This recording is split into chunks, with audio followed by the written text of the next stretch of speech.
إلا أن يدعو الناس إلى التوحيد وأن يحذرهم من الشرك. الحمد لله رب العالمين، وأصلي وأسلم على أشرف المرسلين نبينا محمد وعلى آله وأصحابه أجمعين. اللهم افتح لنا فتوح العارفين، ووفقنا توفيق الصالحين، وانفعنا بالقرآن وبالذكر الحكيم. اللهم إنا نسألك علما نافعا ورزقا طيبا وعملا صالحا متقبلا. رب اشرح لي صدري ويسر لي أمري واحلل عقدة من لساني يفقه قولي. أيها الإخوة والأخوات, chers frères, chères sœurs, assalamu alaikum wa rahmatullahi wa barakatuh. Inch'Allah ta'ala, aujourd'hui nous allons reprendre la suite de l'histoire de notre bien-aimé Muhammad sallallahu alayhi wa sallam. Et nous sommes arrêtés à la bataille de Uhud. On avait fait une première partie. Et nous allons compléter la deuxième, bi'iznillah. Lors du dernier cours, on s'est arrêté tahdidan lorsque les musulmans avaient pris le dessus sur les mécréants et que les mécréants avaient pris la fuite jusqu'à arriver auprès de leurs épouses, de leurs familles. Car encore une fois, comme on a dit, les mécréants, ils sont venus, ils étaient préparés et ils ont même pris avec eux leurs familles, leurs femmes, afin de ne pas fuir ce jour-là. Une façon de les motiver. Et ils étaient assoiffés de vengeance.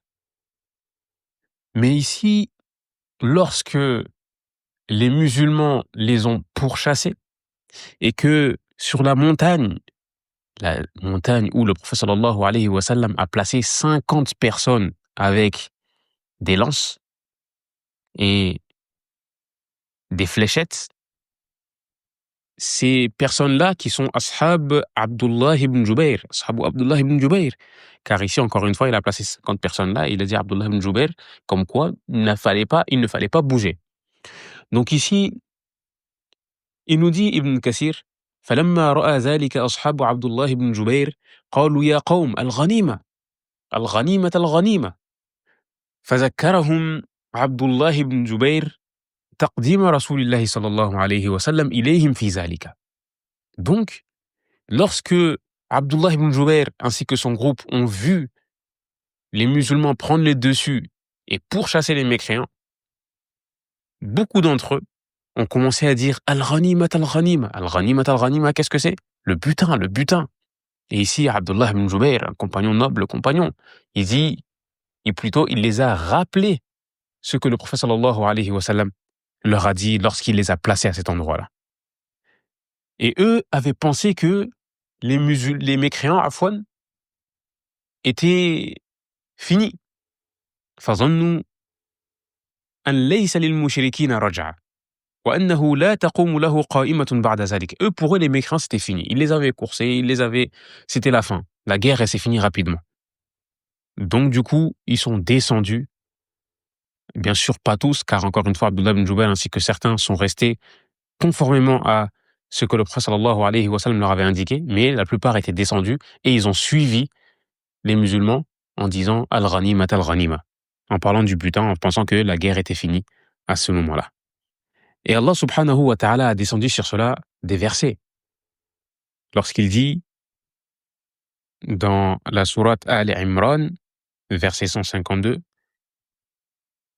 وَلَقَدْ صَدَقَكُمُ اللَّهُ وَعْدَهُ إِذْ تَحُسُّونَهُمْ بِإِذْنِهِ حتى إذا فشلتم وتنازعتم في الأمر وعصيتم من بعد ما أراكم ما تحبون منكم من يريد الدنيا ومنكم من يريد الآخرة ثم صرفكم عنهم ليبتليكم ولقد عفا عنكم والله ذو فضل على المؤمنين.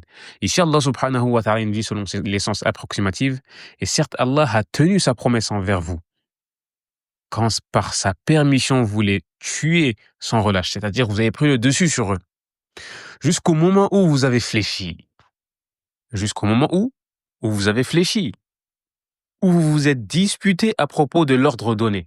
Ici, Allah subhanahu wa ta'ala fait référence à lorsque les musulmans ont pris le dessus dans cette bataille-là, et que ceux qui étaient sur la montagne, La plupart ont fléchi et il y a eu cet échange-là entre Abdullah ibn Jubayr et ceux qui l'ont suivi et ceux qui ont voulu descendre pour aller récupérer le butin. Donc à propos de l'ordre donné par le prophète sallallahu alayhi wa sallam. Et vous avez désobéi après qu'il vous ait montré la victoire, subhanallah. Cette victoire-là qu'ils ont tant aimée. Et il en était parmi vous qui désiraient la vie d'ici-bas. Minkum man yuridu dunya wa minkum man yuridu al-akhirah. Parmi vous, il y en a qui aimaient la vie d'ici-bas. Et parmi vous encore, il y en a qui cherchaient l'au-delà. Puis ensuite, il vous a fait reculer devant eux. Ici, on voit qu'Allah subhanahu wa ta'ala les a éprouvés de par cela. Donc on voit dans cela les conséquences de la désobéissance d'Allah subhanahu wa ta'ala ainsi que de son messager. Donc il dit, puis il vous a fait reculer devant eux, afin de vous éprouver. Et certes, il vous a pardonné. Malgré cela, Allah subhanahu wa ta'ala reste pardonneur. Et Allah subhanahu wa ta'ala est le détenteur de la grâce envers les croyants. C'est lui qui détient la grâce envers les croyants. Et ensuite, une fois que les musulmans ont suivi les mécréants et que ceux qui étaient sur le mont sont descendus et les ont suivis, donc du coup il restait que quelques personnes, à la tête des mécréants, il y avait des cavaliers qui ont fait tout le tour. Et il y avait un passage, ils sont passés par ce passage-là, ils ont fait le tour de sorte de revenir derrière les musulmans. Et du coup maintenant, les musulmans, ils se retrouvent comment? Avec des cavaliers à leur arrière qui viennent les combattre. Donc les musulmans, ils se retrouvent comment? Ils se retrouvent entourés. Alors que ceux que le prophète sallallahu alayhi wa sallam avait placés sur la montagne, c'était pour éviter cela. Mais ils sont descendus. Donc du coup, les musulmans se sont retrouvés entourés par derrière, car encore une fois, Khalid ibn Walid ainsi que les cavaliers sont venus par derrière, et il y avait ceux qui étaient devant, du coup, ils sont retournés contre eux. Et ici fut une très grande épreuve, la grande épreuve pour les musulmans. Et donc du coup, une fois qu'ils se sont retrouvés entourés, Allah subhanahu wa ta'ala encore une fois les a éprouvés de par cela. فَكَانَ مَا أَرَادَ اللَّهُ كَوْنَهُ فَاسْتُشْهِدَ مَنْ أَكْرَمَ اللَّهُ بِالشَّهَادَةِ مِنَ الْمُؤْمِنِينَ. Et il y a eu énormément de martyrs ce jour-là, parmi les musulmans. Encore une fois, le musulman, il est بين خيرين إما الفوز أو الشهادة. Soit il gagne la guerre, soit il devient martyr. Dans tous les cas, il n'est pas perdant. فَقُتِلَ جَمَاعَةٌ مِنْ أَفَاضِلِ الصَّحَابَةِ. Donc il y a eu beaucoup de nobles compagnons qui ont perdu la vie ce jour-là. Et ce jour-là, c'était un jour terrible, à un tel point où le père de Huzaifa, tellement il y avait... c'était arrivé à un tel point où les musulmans et les mécréants étaient mélangés, la guerre était intense, jusqu'à ce que le père de Huzaifa a été tué par les musulmans. Et Huzaifa était là, mon père, mon père. C'était un moment très intense, rude, une épreuve immense. Et à un tel point où les mécréants ont atteint le prophète sallallahu alayhi wa sallam durant cette bataille-là. فَجُرِحَ فِي وَجْهِهِ. Il a été blessé au visage. وَكُسِرَتْ رُبَاعِيَّتُهُ الْيُمْنَى السُّفْلَى بِحَجَرٍ. Il a une des dents qui fut cassée, encore une fois, par une pierre. Et cette dent-là, c'était l'incisive, mais pas centrale, mais latérale. Celle qui est juste à côté de la canine, qui est en bas, du côté droit. Et même le casque qu'il portait sur sa tête fut brisé.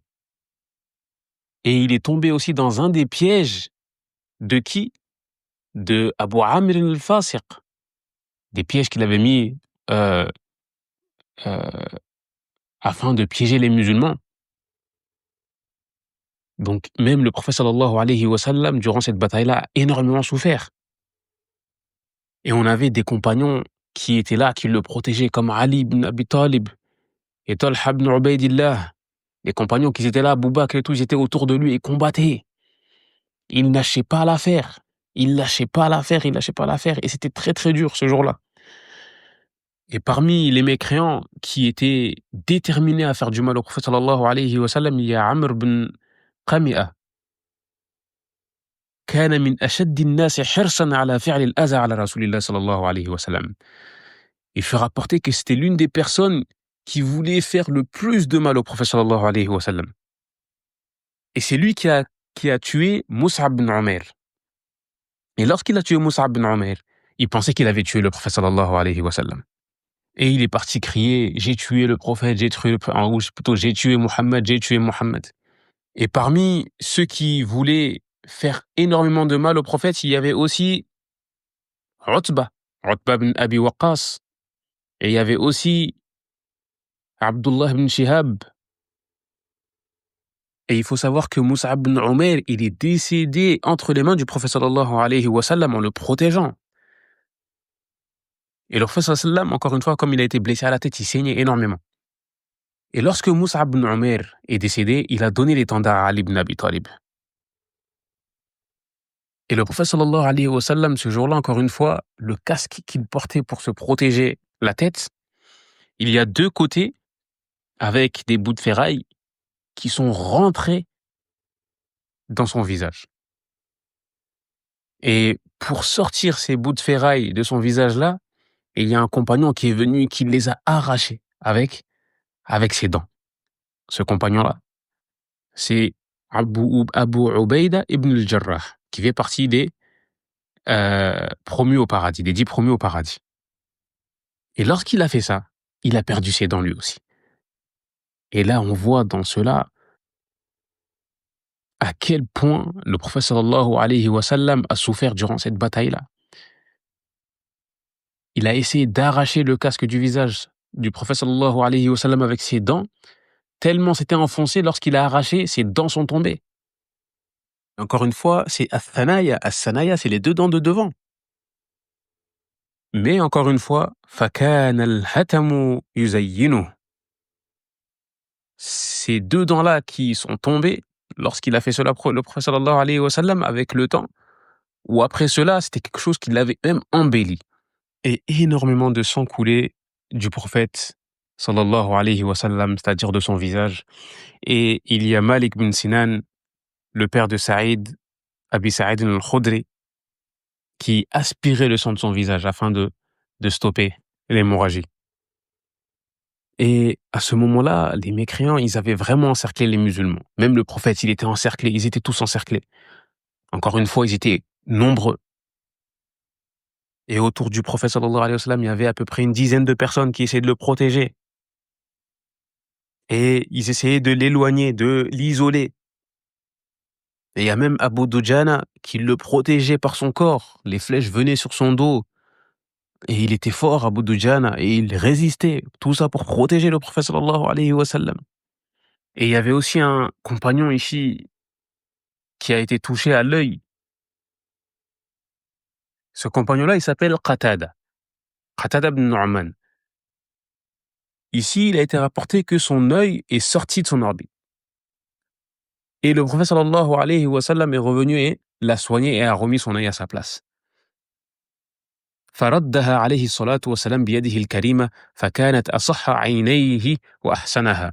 Donc, lorsque le prophète sallallahu alayhi wa sallam a soigné cet œil-là, qui fut blessé, il voyait encore mieux que l'autre. C'est-à-dire, on voit la baraka du prophète sallallahu alayhi wa sallam. Il a soigné son œil alors qu'il était blessé et il fut meilleur, c'est-à-dire il voyait mieux avec cet œil-là qui fut blessé que le second. Et à ce moment-là même, il s'est passé une chose. C'est Ash-Shaytan qui est venu. وَصَرَخَ الشَّيْطَانُ لَعْنَهُ اللَّهُ بِأَعْلَى صَوْتِهِ. Ash-Shaytan est venu et il a crié très fort. Inna Muhammadan qad qutil. Inna Muhammadan qad qutil. Certes, Muhammad est décédé. Certes, Muhammad a été tué. وَوَقَعَ ذَلِكَ فِي قُلُوبِ كَثِيرٍ مِنَ الْمُسْلِمِينَ. Et lorsque cette voix-là a été entendue, ça a eu un impact sur les croyants, sur les musulmans. وَتَوَلَّى أَكْثَرُهُمْ. C'est-à-dire beaucoup de musulmans ont abandonné. Cela a eu un impact. Encore une fois, c'était le but de Shaitan. Car encore une fois, lorsque le chef tombe, alors cela a un impact sur le reste de l'armée. Et là, ici, on ne parle pas d'un chef ordinaire, on parle du prophète, de la tête des croyants, du messager, d'Allah subhanahu wa ta'ala. Et Allah subhanahu wa ta'ala, ici aussi, il a descendu un verset. Et toujours dans la sourate Al Imran, lorsqu'il dit « Inna allazina tawallaw minkum yawma altaqal jam'ani, innama stazallahum ash-shaytan biba'di ma kasabu, wa laqad afa Allahu anhum, inna Allaha ghafurur rahim. » Ou « Inna Allaha ghafurun halim » Il nous dit ici, Allah subhanahu wa ta'ala, ceux d'entre vous qui ont tourné le dos le jour où les deux armées se sont rencontrées. C'est seulement le diable qui les a fait broncher, qui les a fait trembler, à cause d'une partie de leurs mauvaises actions. Mais certes, Allah subhanahu wa ta'ala leur a pardonné, car Allah subhanahu wa ta'ala est vraiment pardonneur et indulgent. Ici, Ash-Shaytan, encore une fois, lorsqu'il est venu, il a mis ce doute-là, il a mis cette crainte-là, cette peur-là dans le cœur des croyants, en disant que Muhammad sallallahu alayhi wa sallam a été tué. Et à ce moment-là, on a Anas ibn al-Nadr qui est passé à côté de certains musulmans. Qad alqaw bi aydihim, ils avaient littéralement abandonné. Et il leur a dit Ma tantazirun, qu'est-ce que vous attendez? Qu'est-ce que vous faites là comme ça? Faqalu qutila Rasulullah. Et ils ont dit le messager d'Allah subhanahu wa ta'ala est mort. Faqala ma tasna'una fil hayati ba'dah. Qu'est-ce que vous faites ici-bas encore une fois après cela? Le prophète, s'il est mort, qu'est-ce que vous faites sur terre encore? Qu'est-ce que vous attendez? Qumu famutu ala ma mata alayhi. Levez-vous et mourrez sur ce sur quoi il est mort. Summa istaqbala an-nasa falaqiya Sa'd ibn Mu'az faqala ya Sa'd wallahi inni la ajidu riha al-jannah min duni Uhud. Faqatala hatta qutila radiyallahu anhu. Puis ensuite, lorsqu'il leur a dit ça, il a vu Sa'd ibn Mu'az, il a dit oh Sa'd, wallahi je sens l'odeur du paradis. Et il est parti, il a combattu, jusqu'à se faire tuer. Et ce compagnon-là, à la fin de la guerre, lorsque ils ont vu son corps, ils ont vu qu'il avait encaissé plus de 70 coups. Entre les épées, entre les lances, entre les flèches. Tout cela, encore une fois, sur un seul et même corps. 70 coups d'épée, de flèches, de lances, et ainsi de suite. Et déjà, de base, ils n'ont même pas réussi à le reconnaître. 70 coups sur un seul corps, c'est énorme. Ils n'ont pas réussi à le reconnaître, subhanallah. فما عرف بسبب الضربات حتى عرفته أخته. C'est-à-dire, tellement il a pris des coups, personne n'a pu le reconnaître. Il n'y a que sa sœur qui a réussi à le reconnaître. Et encore une fois, comment elle a pu le reconnaître? Elle a pu le reconnaître encore une fois car il avait des défauts au niveau des doigts et c'est comme ça qu'elle a pu le reconnaître. Et Anas bin Nadr, il ne faut pas oublier que c'est l'oncle de Anas bin Malik. Tamam, c'est l'oncle de Anas bin Malik. Donc ici, certains Mufassirin ont dit que c'est sur ce genre de compagnons qui ont tout donné pour l'islam, pour le prophète, pour protéger, dont le verset est descendu. من المؤمنين رجال صدقوا ما عاهدوا الله عليه فمنهم من قضى نحبه ومنهم من ينتظر وما بدلوا تبديلا. Lorsqu'Allah subhanahu wa ta'ala a dit et il y a parmi les croyants des hommes, des vrais hommes qui ont été véridiques et ont pleinement tenu leur engagement vis-à-vis d'Allah subhanahu wa ta'ala. Certains ont atteint leur but et d'autres attendent encore. Et ils n'ont varié aucunement dans leur engagement. Et ici, on a le prophète sallallahu alayhi wa sallam qui refait surface. Après cela. Et la première personne l'avoir reconnu en dessous de son mirfar, al-mirfar qui est encore une fois ce bouclier-là qu'on met sur la tête, cette chose-là qu'on met sur la tête afin de se protéger des coups, c'est Ka'b bin Malik, qu'Allah l'agrée. Fasaha bi a'la sawti. Il a crié du plus profond de son âme. Ya ma'ashar al-muslimin, ya ma'ashar al-muslimin, abshiru. Il crie en appelant les musulmans, réjouissez-vous. Haza Rasulullah, le prophète sallallahu alayhi wa sallam est là, c'est lui.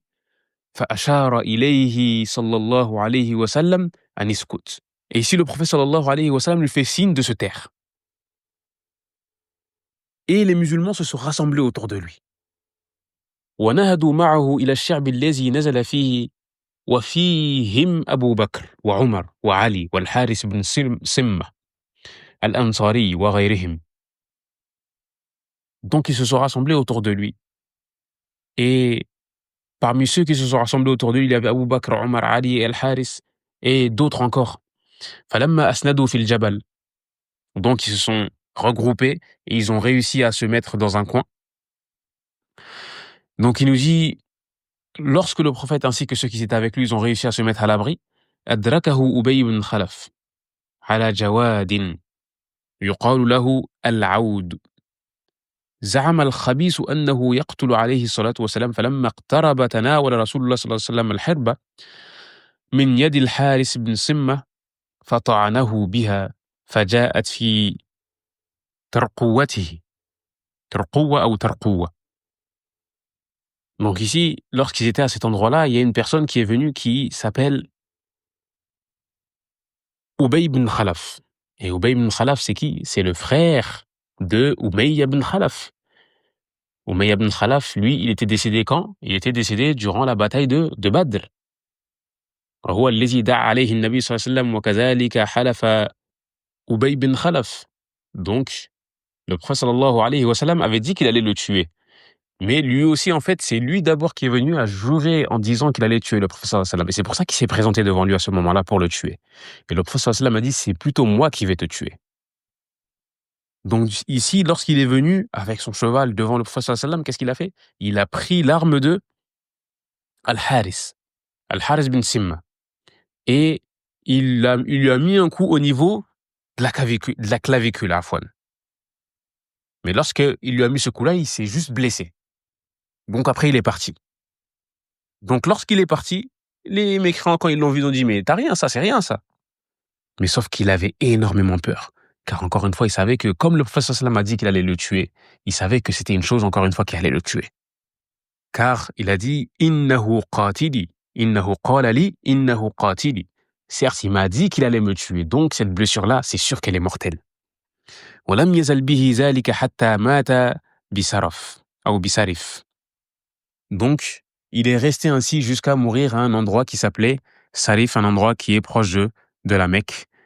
Et au même moment, le prophète sallam, quand ils se sont mis à l'abri, il y a Ali radiallahu anhu qui est venu avec de l'eau afin qu'il s'essuie le visage, qu'il essuie le sang, et il a utilisé cela pour s'essuyer, comme cela a été rapporté dans Zad al-Ma'ad d'Ibn al-Qayyim. Encore une fois, Ibn Kassir lui dit le contraire, mais Ibn Kassir, encore une fois, c'est l'élève de Ibn al-Qayyim. Et il a beaucoup rapporté de lui. Donc les savants ont dit que, ici, Ibn al-Qayyim a rapporté cela et Ibn Kassir s'est trompé. Donc ensuite, après cela, وأراد صلى الله عليه وسلم أن يعلو صخرة هناك. Le prophète sallam a voulu monter au-dessus d'un rocher, si je peux traduire ça comme ça. فلم يستطع. Et il n'a pas réussi. À un tel point où il était blessé, encore une fois, il y a aussi le fait qu'il avait mis 2 dir'a, c'est-à-dire il avait 2 vêtements de guerrier, de combattant. Et encore une fois, ces vêtements-là que met les combattants et les guerriers afin de se protéger, c'est quelque chose de très lourd, encore une fois. Car c'est ce qui permet aux épées de ne pas te blesser et aux lances de ne pas pénétrer ton corps ou autre, ainsi que les flèches. C'est pour ça qu'il dit وَلِأَنَّهُ ظَهَرَ يَوْمَئِذٍ بَيْنَ الدِّرْعَيْنِ فَجَلَسَ طَلْحَةُ تَحْتَهُ حَتَّى صَعِدَهَا. Donc Talha l'a aidé afin qu'il monte sur ce rocher-là. وَحَانَتِ الصَّلَاةُ فَصَلَّ بِهِمْ جَالِسًا. Et lorsque la prière est arrivée à ce moment-là, il a prié assis avec ses compagnons. Et ici on voit ahammiyatus salah. Une petite parenthèse, la prière, on ne l'arrête en aucun cas. Que tu sois en bonne santé, que tu sois en mauvaise santé, que tu sois mourant ou autre, tu ne l'arrêtes pas. Et ici, on voit qu'ils sont en état de guerre. Et avec tout ce qu'on a cité, tout ce qu'ils ont traversé, tout ce qu'ils ont subi, on voit que ici, quand c'est l'heure de la prière, ils prient. Encore une fois, comment ils prient? Bien sûr, cela va être en fonction de la situation, mais ils prient. صلي قائما فإن لم تستطع فجالسا. Et ainsi de suite. Prie debout, et si tu ne peux pas, alors prie assis. Et si tu ne peux pas, prie couché. Si tu ne peux pas, prie avec le cœur, avec les yeux. Tu fais de ton mieux, mais tu pries. Et on a dans l'islam quelque chose qui s'appelle Salatul Khawf. Quand tu es en guerre, tu n'arrêtes pas la prière. Même quand tu combats, tu n'arrêtes pas la prière. Bien sûr, il y aura plusieurs façons de faire. Lorsque l'ennemi va être devant toi, alors du coup, il y aura une façon de faire. Lorsque tu vas être en train de combattre directement, il y aura une façon de faire. Mais à la kulli hal, la prière n'est pas délaissée. Alors comment quelqu'un qui dit la ilaha illallah, Muhammadur Rasulullah, peut venir et dire non mais moi je prie pas. Allahu Akbar. العهد الذي بيننا وبينهم الصلاة فمن تركها فقد كفر. La différence qu'il y a entre nous et la prière, alors celui qui la délaisse aura certes mécru. Même si les savants divergent sur cette personne-là, est-ce que la personne qui ne prie pas, est-ce qu'elle est musulmane ou mécréante? Même si la parole la plus juste est que il reste musulman, subhanallah, comment tu peux accepter que les gens divergent sur ton cas? Est-ce que tu es musulman ou tu n'es pas musulman? Comment en arriver là? Comment en arriver là? C'est tout simplement inadmissible, inacceptable et intolérable. Lorsque tu meurs, lorsque le serviteur meurt, la première chose qui est demandée, c'est la prière. Si elle est bonne, alors ce qui vient derrière sera facilité. Mais si elle n'est pas bonne, alors ce qui viendra derrière sera extrêmement difficile pour lui. La prière, c'est le lien qu'on a entre nous et notre Seigneur. C'est le moment où on s'entretient avec le Seigneur des mondes. Le moment où on lui demande. Car encore une fois, la prière, c'est des demandes que tu fais. Du début jusqu'à la fin. Lorsque tu dis Allahu Akbar, d'abord, tu mets Allah au-dessus de tous tes soucis, tous tes problèmes, tout ce qui concerne ta vie. Alors du coup, tu mets ça de côté. Et tu te dis Allah est plus grand que tout ça. Du coup, tu oublies tous tes soucis et tu te mets devant Allah subhanahu wa ta'ala. Tu t'écrases devant lui. Et tu commences à lire Du'a al-Istiftah. Cette invocation magnifique que tu lis avant de commencer. Allahumma ba'id bayni wa bayna khatayaya kama ba'adta bayna al-mashriq wal maghrib. Tu lui demandes, oh Allah, ici tu montres ta faiblesse devant Allah subhanahu wa ta'ala. Tu lui demandes, éloigne-moi de mes erreurs, de mes fautes, de mes péchés, comme tu as éloigné l'Est et l'Ouest. Et lave-moi de mes péchés. ونقني من الذنوب كما ينقى الثوب الأبيض من الدنس ونقني بالماء والثلج والبرد. Et lave-moi de mes péchés.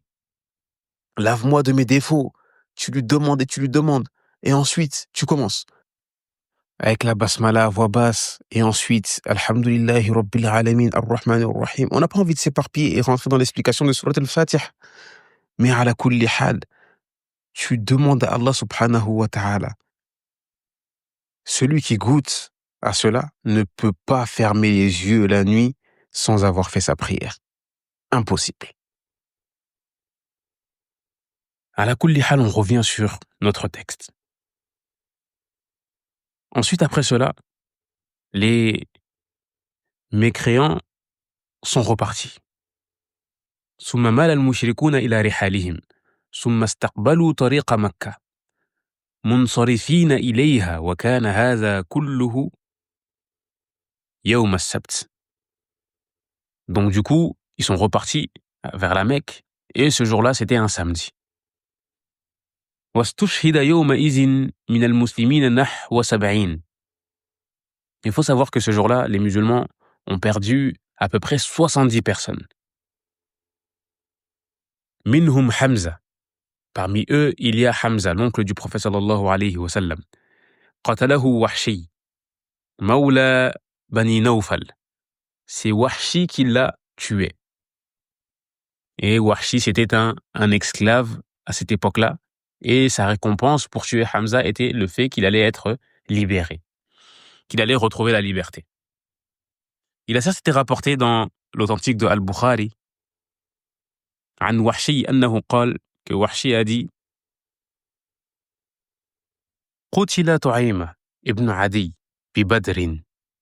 Il y a Tu'aima qui a été tué lors de la bataille de Badr. Tu'aima ibn Adi.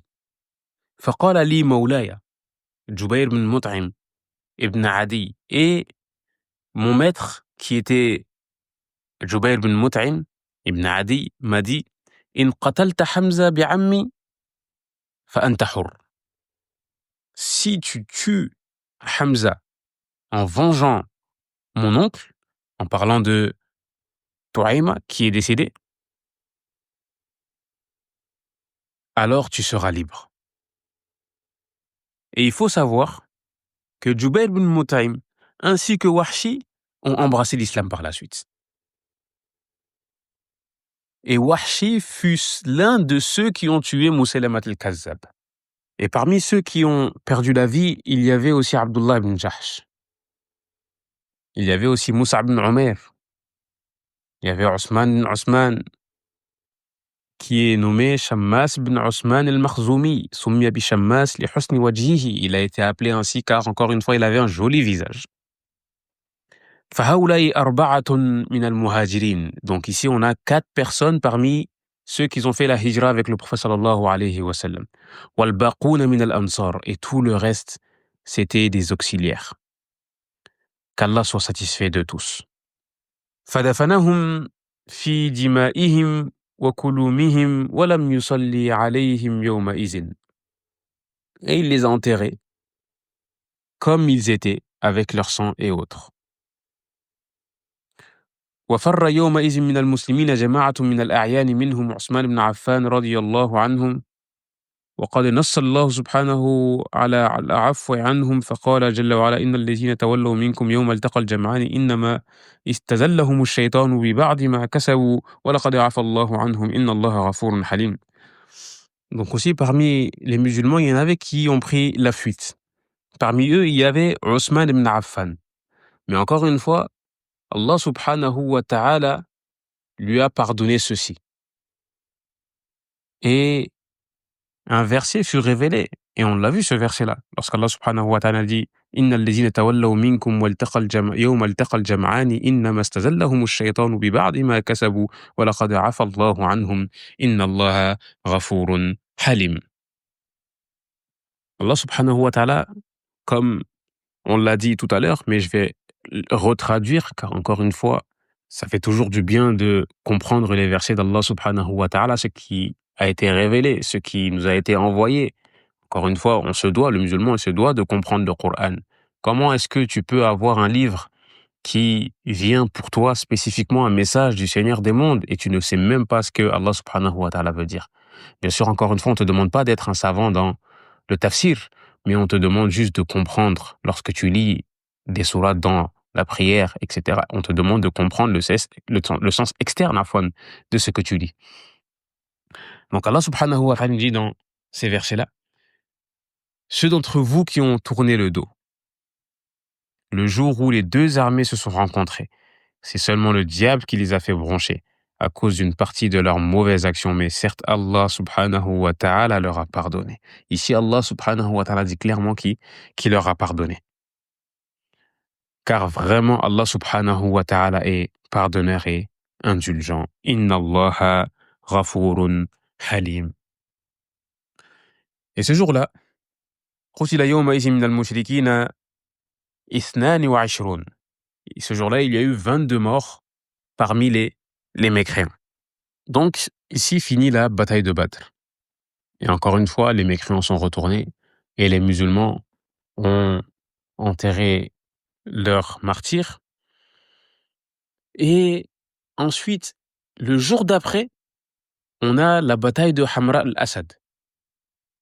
Encore une fois, نسبة إلى جبل لونه أحمر. كان بعد أحد بيوم واحد.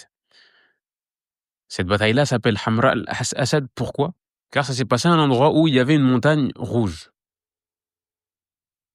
Et ça s'est passé un jour après la bataille de Uhud, c'est-à-dire le lendemain directement. Malgré les musulmans, comment ils ont souffert dans cette bataille-là, le prophète sallallahu alayhi wa sallam, ici non. Encore une fois, il montre qu'ils n'ont pas faibli. ولما أصبح يوم أحد ندب رسول الله صلى الله عليه وسلم المسلمين إلى النهوض في طلب العدو. Donc, un jour après, directement le lendemain, le prophète sallallahu alayhi wa sallam a appelé les musulmans à ressortir directement. Donc, c'était un dimanche. Et encore une fois, irhaban lahum, tout cela pour, encore une fois, mettre cette peur-là dans le cœur des mécréants, pour montrer qu'en fait, les musulmans, ils n'ont pas faibli malgré tout ce qui s'est passé. وهذه غزوة حمراء الأسد.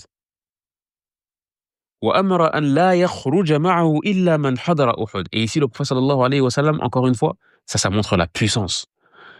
Il a dit, personne sort avec nous, si ce n'est ceux qui sont venus durant la bataille de Uhud.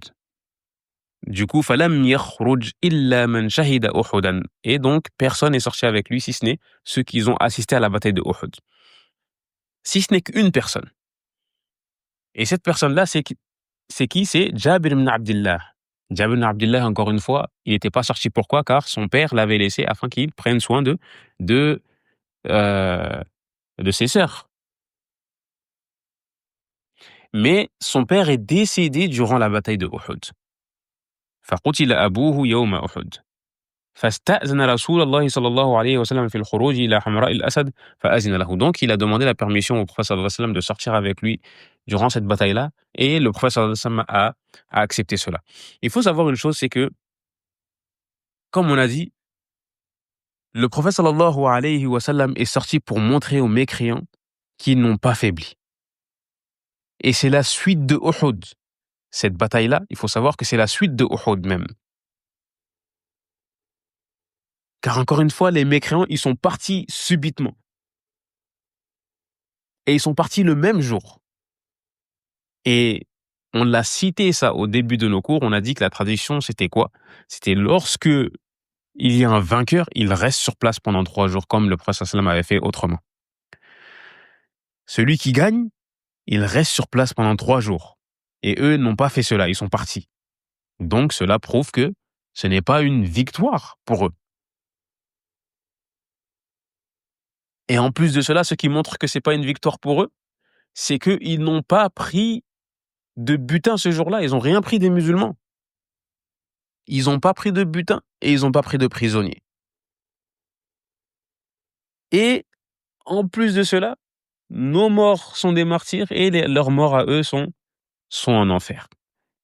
Donc, à vous-même de juger qui a gagné cette bataille-là. Donc du coup, les musulmans sont sortis et ont répondu encore une fois à l'appel du prophète sallallahu alayhi wa sallam. وَهُمْ مُثْقَلُونَ بِالْجُرُوحِ. Malgré qu'ils étaient déjà très amochés, très blessés. حتى بلغ حمراء الأسد. Jusqu'à ce qu'ils sont arrivés à Hamra al-Asad. وهي على 8 أميال من المدينة. Ici, quand il dit Amial, le mail, c'est à peu près 1 km 600. Donc, ça veut dire, ils sont sortis à peu près 12 km de Médine. Et subhanallah, on voit que ça, c'est des choses qu'ils font sur des montures, à pied. Malgré qu'ils étaient blessés, directement le lendemain, ils ont fait tout ce chemin-là pour encore une fois aller montrer leur puissance. Allahu Akbar. Allahu Akbar. Ils ont répondu directement à l'appel du prophète sallallahu alayhi wa sallam. Malgré la distance, ils sont repartis encore. Et Allah subhanahu wa ta'ala ici encore une fois fait descendre un Coran, un verset sur ces gens-là qui ont tout donné pour Allah ainsi que son messager. Donc il dit Allah subhanahu wa ta'ala dans Surat al-Imran, toujours dans Surat al-Imran, car Surat al-Imran, il y a eu beaucoup de passages de la bataille de Uhud. Il dit الذين استجابوا لله والرسول من بعد ما أصابهم القرح للذين أحسنوا منهم واتقوا أجر عظيم. ceux qui étaient atteints de blessures et qui, malgré cela, ont répondu à l'appel d'Allah subhanahu wa ta'ala ainsi que son messager, alors il y aura une énorme récompense pour ceux d'entre eux qui ont agi en bien et pratiqué la piété. Allahu Akbar. Comment tu peux faire tout cela pour Allah subhanahu wa ta'ala ainsi que son messager et ne pas recevoir cette récompense-là qui est magnifique? Donc ensuite, ومر معبد بن أبي معبد الخزاعي على رسول الله صلى الله عليه وسلم وأصحابه. Il y a un compagnon qui a croisé le chemin du prophète sallallahu alayhi wa sallam ainsi que ses compagnons et il a embrassé l'islam. Et le prophète sallallahu alayhi wa sallam lui a fait transmettre un message à Abu Sufyan. Donc, il les a rencontrés à un endroit qui est Ar-Rawha. C'est un endroit où il y a des puits. فأخبرهم أن رسول الله صلى الله عليه وسلم قد خرجوا في طلبهم. Et il leur a fait passer le message du prophète en disant que le prophète ainsi que ses hommes, ils sont sortis afin de les rattraper pour continuer la bataille. ففت في أعضاد قريش وقد كانوا أرادوا الرجوع إلى المدينة. Donc ça a découragé les Qurayshites. Car encore une fois, ils avaient cette envie-là de revenir à Médine. Et du coup, lorsqu'ils ont entendu cela, directement, ça les a comme découragés en montrant que le prophète ainsi que ses compagnons étaient encore prêts à combattre. Ils étaient là, ils étaient prêts. Et durant cette bataille-là, il n'y a pas eu de mort, si ce n'est qu'une seule personne qui s'appelle Mu'ayya ibn al-Mughira ibn Abil As. فأمر بضرب عنقه صبرا. Donc, il fut exécuté. Encore une fois, lui, il fait partie des personnes qui ont blessé le prophète sallallahu alayhi wa sallam durant la bataille de Uhud. Ils l'ont trouvé en train de se reposer et du coup, ils l'ont tué. À kulli hal, voilà comment s'est finie la bataille de Uhud. Les mécréants sont rentrés à la Mecque et le prophète sallallahu alayhi wa sallam est revenu à Médine. Et Inch'Allah ta'ala, ici on va s'arrêter, bi'idhnillah, pour la prochaine fois rentrer dans les vers suivants, revenir sur le poème de Al-Urjuzatul Mi'iyya et continuer notre lecture dans cette magnifique histoire qui n'est autre que l'histoire de notre bien-aimé prophète Muhammad sallallahu alayhi wa sallam. فسبحانك اللهم وبحمدك أشهد أن لا إله إلا أنت أستغفرك وأتوب إليك والسلام عليكم ورحمة الله وبركاته.